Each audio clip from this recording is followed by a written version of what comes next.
All right, everyone, welcome to the Unit 1 review. This is just going to be a very quick overview of everything that we went through in this unit.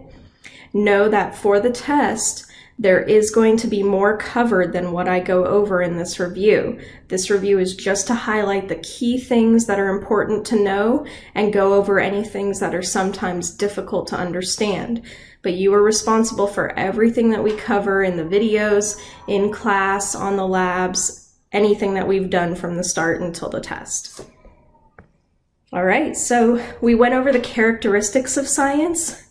There are 7 of them. Scientific knowledge is organized into facts, hypotheses, theories, and laws. So that's how we organize what we know. Science aims to avoid bias, which is when your personal opinion clouds your ability to see other opinions. Scientific knowledge is durable yet tentative. Because we have the scientific method, what we know is very strong. We have to go through a lot of rigor and logic to get our scientific knowledge. But we also allow for things like new technology to enhance what we know and add to it and change it. Science is creative. It takes a lot of creativity to think of new questions to look into. Scientific knowledge is derived from data, and we get that data because we observe, we infer, and we experiment. And data is going to be one of the crucial things that we focus on throughout the year. It is the evidence of our science. Science is social, and scientific knowledge is collected using a variety of tools and methods. There's more than just the one scientific method, more than just experimentation.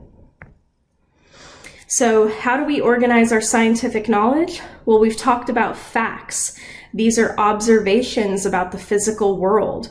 So the tree is tall or the leaves are green. Those are all facts. The earth is round, things like that. A hypothesis is a testable explanation for a phenomenon. It's kind of like the answer to the question that you ask. What makes plants grow so tall? You could say, if plants are given sunlight, then they will grow tall because that is what plants need to grow. So something that's testable, it explains what's going on, and it's something that kind of answers the question that you have. So I just put that in the if, then, because statement so you could learn how to write it in a testable way. What do you think will happen and why? That's the key. So you could say, I think plants need fertilizer to grow taller because fertilizer gives them nutrients. There's a lot of things that you can do as a hypothesis and a lot of ways that you can word them. Now, theory and law are the ones that people get confused a lot. The theory is the overarching, well-tested, unifying explanation supported by multiple hypotheses. So it is always going to be an explanation. Why is this happening?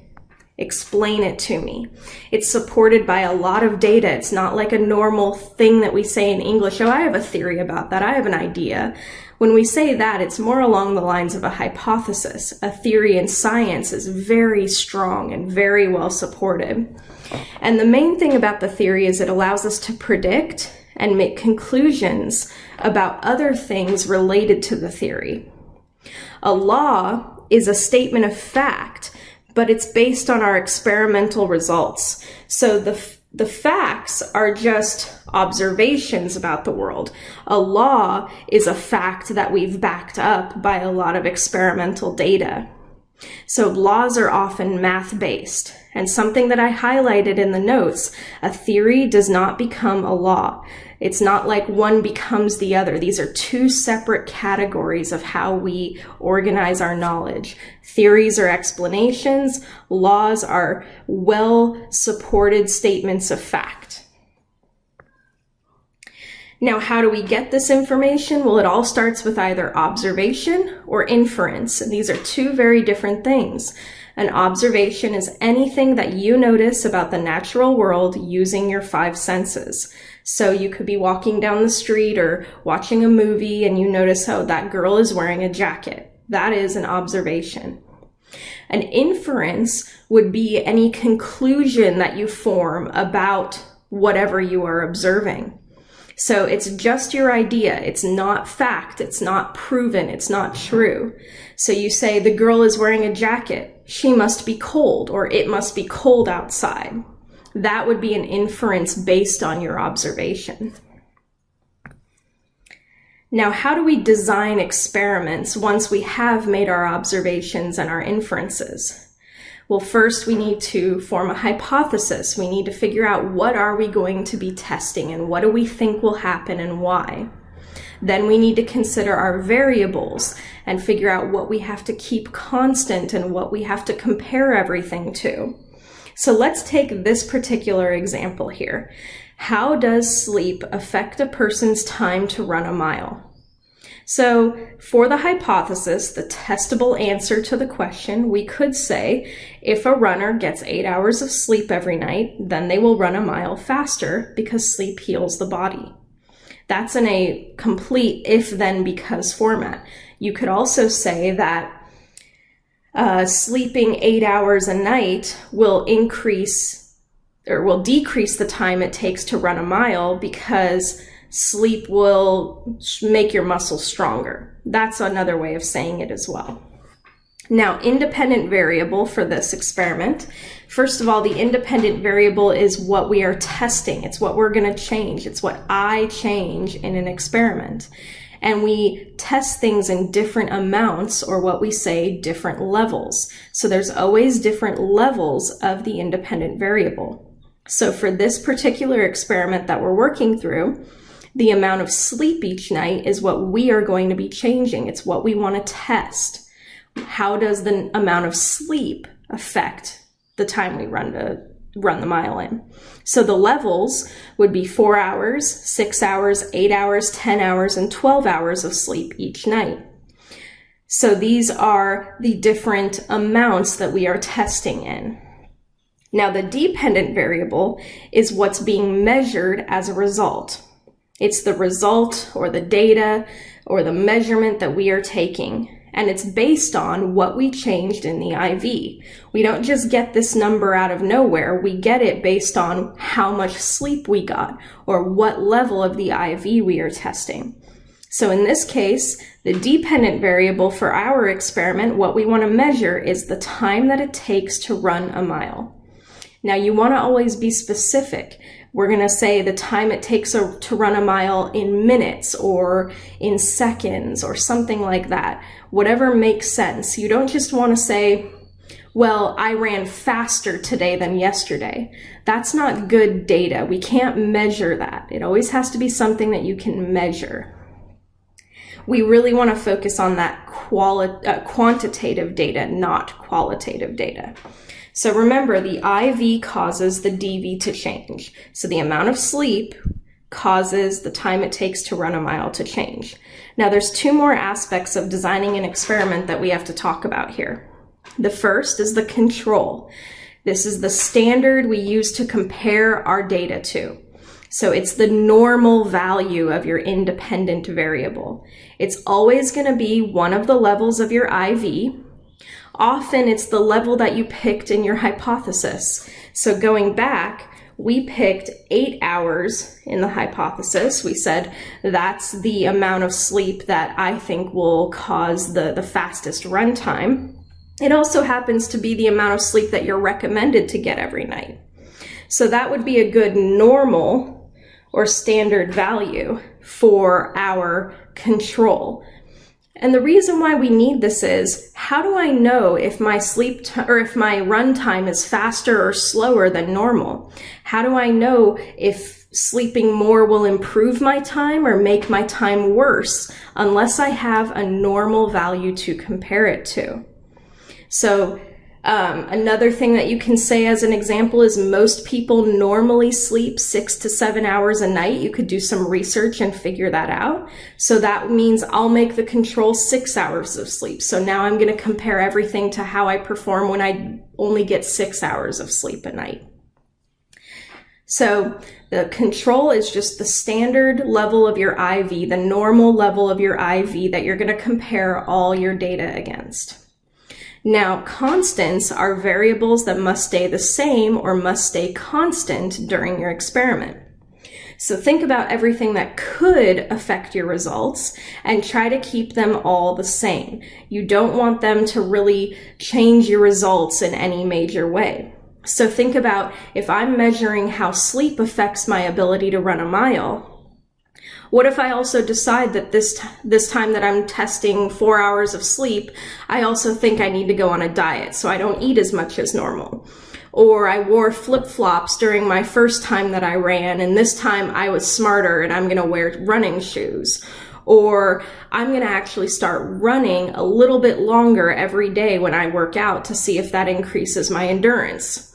All of that is going to affect my outcome in the experiment.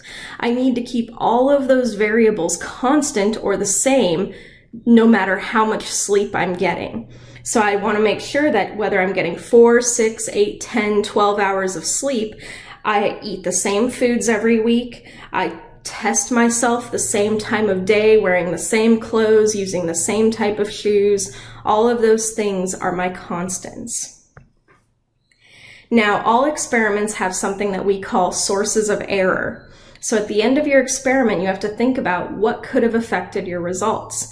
Anything that happens during the experiment that could affect your results is what we call a source of error. So for example, when you were throwing your paper airplanes, I saw that a few of you guys threw it, and after it had hit the ground, the wind kind of blew it further away. Or the wind caught it while it was flying and made it change direction. Those are all sources of error. Another thing could be you don't realize that there's a bunch of powder already on the scale when you go to measure things. Well, that extra weight is going to affect the results, and it's a source of error. So you have to make sure everything is calibrated properly, that everything is cleaned properly. Otherwise, it's going to affect your results. Now, as I said earlier, bias is when you let your personal opinion affect your ability to see the truth or to pursue knowledge objectively. Kind of without emotion is what objectively means. So we want to limit bias in science, because otherwise, as I'm making my experiment or as I'm performing my experiment, my expectations could affect the results. So an example of a bias in science, one that really easily came to my mind is there's a lot of times in the news that you hear people say, well, the science is settled on this. That term in itself is a key that there's somebody's bias going on. When you say the science is settled, you just want to say the science fits my opinion. This particular science that I'm talking about fits what I think is the truth. But really, remember that science can always change and adapt with new information. So science is never truly settled. So bias is when you think that all the data in science is supporting your opinion and you ignore all the data that doesn't support your opinion. Now, sometimes we can't do experiments because it's unethical or impossible to do it. Like, you should never force people to do things that could hurt them, like forcing people to smoke to see how it affects their lungs. It's also impossible to do things on a global scale. How can you raise the temperature of the earth to see what would happen to the earth? That's just completely impossible to do. So in order to do these types of experiments and get this knowledge without breaking the law or just so we could do it at all, we have to do things like studies or observation or make models of the earth and test it or do some mathematical research. These are all things that we can do aside from doing experiments. Now, data is the whole point of doing science. The data is going to be our evidence that supports what we think is going to happen. It can be qualitative or quantitative, and we often measure it into data tables or graphs so we can easily see what the data is showing us. Remember, qualitative data, think of qualities. What's the characteristic or the description of your data? We're not using numbers here. So I can say something like, there are orioles, hummingbirds, and hawks in my backyard. That's describing what birds are in my backyard. Another example is the animals in the zoo appear healthy. Well, I'm saying their characteristic is healthy, not unhealthy. I can't measure that specifically with a number. Quantitative data, or think of quantities, amounts, this is data that's based on numbers. So there are 4 orioles, 6 hummingbirds, and 2 hawks in my backyard. The bears in the zoo weigh 300 kilograms each. That is putting the data into a numerical amount. And that's how we can make good data tables and good graphs and really analyze our data. It's harder to analyze with qualitative data when we don't have numbers, because it's harder to make graphs and things like that. But let's talk about making data tables. It's always best to start with the simplest table you can. And you just draw a little T, and on one side you want to do the levels of your IV, and then put your data that you're going to collect, or your DV, in the other column. So see here, I have the amount of sleep in hours as my IV. And I have the 4, the 6, the 8, the 10, and the 12. Now, as I get 4 hours of sleep, I run the mile and I record how long it took me to run that mile. I record my DV in the other column. So it's always best to create your data table before you collect your data. That way it's all set up to go, and all you have to do is just fill in the blanks in the DV column. And remember to always include units. Here I said minutes. Here I said hours. If I don't have my units on there, it can get confusing. Well, amount of sleep, 4. Does that mean you slept for 4 days, 4 minutes, 4 hours? You slept 4 times during a day? So always make sure you keep your units on there. Now, making graphs is a little bit more complicated, but not by much. It's just a visual way to represent your data. You can have bar graphs if you're using qualitative data for your IV. You can do line graphs if you're comparing an IV and a DV that are continual across each other. So a graph always needs a few things. It always needs a title, and the title should be in the format of IV versus DV. That's just a way so you can write an appropriate title. There are other ways of writing titles, but this is the best way to make sure that you're really describing what that graph is going to show you. For example, amount of sleep versus time to run a mile. That was a perfect IV versus DV title to match the experiment that we've done. You can also say how the amount of sleep you get affects your mile run time. That's another variation of saying IV versus DV. We also need to label our axes. So the horizontal axis is called the x-axis, and the vertical axis is called the y-axis. On your x-axis, you always graph your IV. On the vertical or y-axis, you always graph your DV. So I'll put the amount of sleep with my units on the bottom, and on the side, I'll put how long it took me to run the mile with my units. And then I'll graph my points. So we can go back to our data points and in our data table. And I said at 4 hours, I got 10.4 minutes. So I'll put a little dot there. And you plot all your data points and then connect them with a line.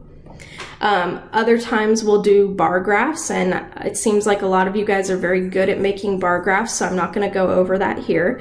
But just remember that for a graph, you need a title, you need to label your axes, and you need to include your units. And finally, how do we analyze or read a graph? Well, as I taught you guys in one of our last videos, it was to use the I-squared strategy to make a caption. And this kind of breaks it down into little chunks so it's easier to manage. You start by writing what I see comments, and then you add what it means comments, and then you put it all together in the end and write a little quick 1-paragraph caption. So for an example, what I see, I can do this point right here, and next to it I can write what I see. And I might write the lowest time occurred at 8 hours of sleep. Then underneath that, I will write what it means. I'm not writing it all just because I don't have a lot of room to write it, but you get the point after what we've done in class and all that. So what it means is that the person ran the fastest after getting 8 hours of sleep. I can also point to this data point here and say what I see is the highest time occurred at 4 hours of sleep. What it means is that sleeping only 4 hours makes your mile time the slowest. Now, when I go to write my caption, the first thing that I need to do is to write one sentence that describes overall what is happening in the graph. So overall, I notice that it's high here, it gets low at 8 hours, and then it climbs back up. It kind of makes like a V shape around 8 hours. So I might say, the subject ran a mile faster the closer they got to 8 hours of sleep. Or you could say something like, the farther from 8 hours of sleep you get, the slower your mile time is. Something like that. Just an overall statement of what's happening. Then you want to take all of your what I see and what it means comments and make them into sentences. So overall, my caption might read, the subject ran a mile faster the closer they got to 8 hours of sleep. The lowest time, around 7 minutes, occurred when they got 8 hours of sleep. This means that 8 hours of sleep is the best amount of sleep to run a mile the fastest. The highest time was over 10 minutes after getting 4 hours of sleep. This means that the less sleep you get, the slower you run.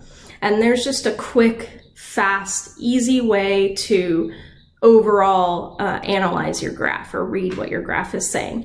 And as you get better at this, you won't necessarily have to be writing all of this down all the time. It could just be something that happens just very quickly in your brain to put it all together. All right, so that is our Unit 1 review. If you guys have any questions, just let me know.